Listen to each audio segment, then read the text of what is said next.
Jesus feeds 5,000. Matthew chapter 14, verses 16 through 21. Jesus replied, "They do not need to go away. Give them something to eat." "We only have 5 loaves of bread and 2 fish," they answered. "Bring them here to me," he said. And he directed the people to sit down on the grass. Taking the 5 loaves and the 2 fish and looking up to heaven, he gave thanks and broke the loaves. Then he gave them to the disciples, and the disciples gave them to the people. They all ate and were satisfied, and the disciples picked up 12 basketfuls of broken pieces that were left over. The number of those who ate that day was about 5,000 men, besides women and children.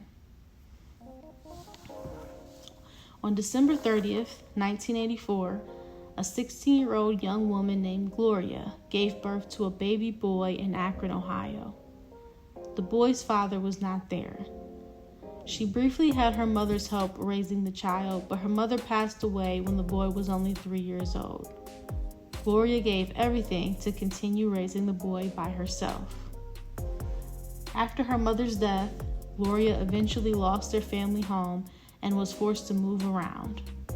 In 3 years, they moved 12 times. She worked whatever job she could, often holding multiple positions at once. No matter the struggle, she always prioritized making her son feel secure and loved. He always knew that he was the most important person in her life. He would need to go without many things in his youth, but she refused to let love be one of them. Gloria loved her son so much that she finally accepted he needed more than she could provide. She had been raised in a large, stable family herself and therefore knew all the joys and needs that he was missing under their circumstances. She allowed her son to move into a family friend's home for a year until she secured assisted housing at Spring Hill Apartments. He was 9 years old.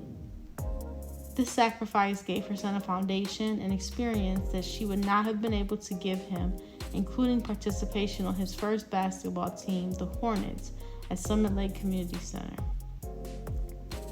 Her son's interests and abilities in sports continued to grow, and she cheered him on through all of it.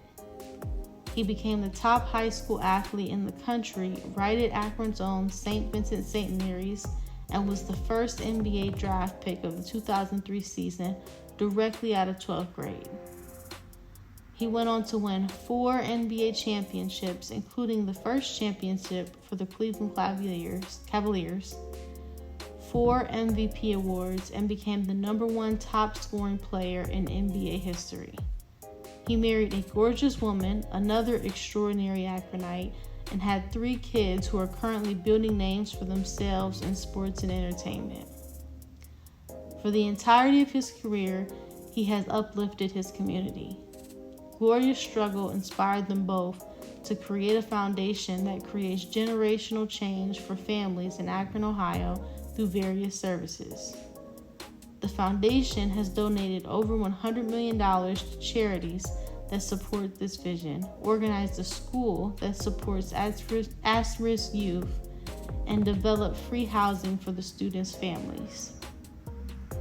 Gloria's son continues to be a hero in his hometown and worldwide, but the heroine of his story can never get enough credit despite how much he publicly affirms her greatness.